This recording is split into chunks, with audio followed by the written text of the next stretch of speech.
পুনৰ ভয়াৱহ ৰূপত বৃদ্ধি পাইছে কভিড ৰোগী। দৈনিক আক্ৰান্তৰ সংখ্যা 10,000-ৰ ঘৰ অতিক্ৰম। দেশত এতিয়াও সক্ৰিয় কভিড ৰোগীৰ সংখ্যা হ'ল 46,998 গৰাকী। সমগ্ৰ ভাৰতবৰ্ষতে বসন্তক আদৰাৰ প্ৰস্তুতি। এই উৎসৱৰ বতৰৰ মাজতে বৃদ্ধি পাইছে কভিড ৰোগীৰ সংখ্যা। ভাৰতবৰ্ষত দৈনিক 10,000তকৈ অধিক কভিড ৰোগী ওলাইছে এতিয়া পৰীক্ষাত। কেন্দ্ৰীয় স্বাস্থ্য মন্ত্ৰালয়ৰ তথ্য অনুসৰি দেশত এতিয়া সক্ৰিয় কভিড ৰোগীৰ সংখ্যা হ'ল 46,998 গৰাকী।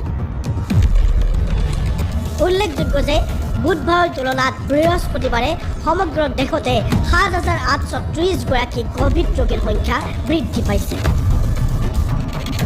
দেশত এতিয়ালৈকে সংক্ৰমিত হোৱা মুঠ কভিড ৰোগীৰ সংখ্যা হ'ল 4,42,10,127 গৰাকী।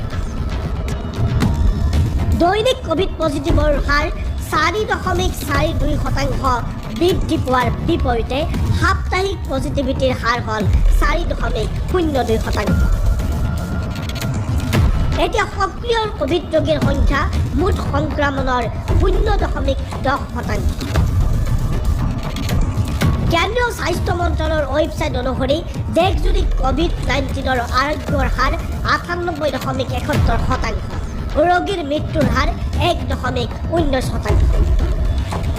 বৃহস্পতিবাৰে চৰকাৰী সূত্ৰই জনোৱা অনুসৰি ভাৰতবৰ্ষত কভিডে ইণ্ডেমিক পৰ্যায়ত প্ৰৱেশ কৰিছে আৰু আগন্তুক 10-12 দিনত কভিড আক্ৰান্তৰ সংখ্যা ভয়াৱহ ৰূপত বৃদ্ধি পাব পাৰে।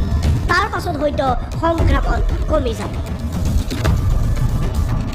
স্থানীয় পৰ্যায়ৰ সংক্ৰমণ এটা বিশেষ অঞ্চলত সীমাবদ্ধ থাকে, আনহাতে মহামাৰীৰ সংক্ৰমণ বৃহৎ অঞ্চললৈ বা আনকি বিশ্বজুৰি বিয়পিব পাৰে।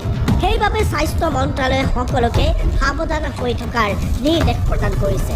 ভাৰতবৰ্ষত যি হাৰত কভিড বৰ্তমান সময়ত বৃদ্ধি পাইছে, ইয়ে অনাগত দিনত ভয়াৱহ ভৱিষ্যতৰ ইংগিত প্ৰদান কৰিব নেকি, তাক লৈ এতিয়া প্ৰশ্ন উত্থাপন হৈছে।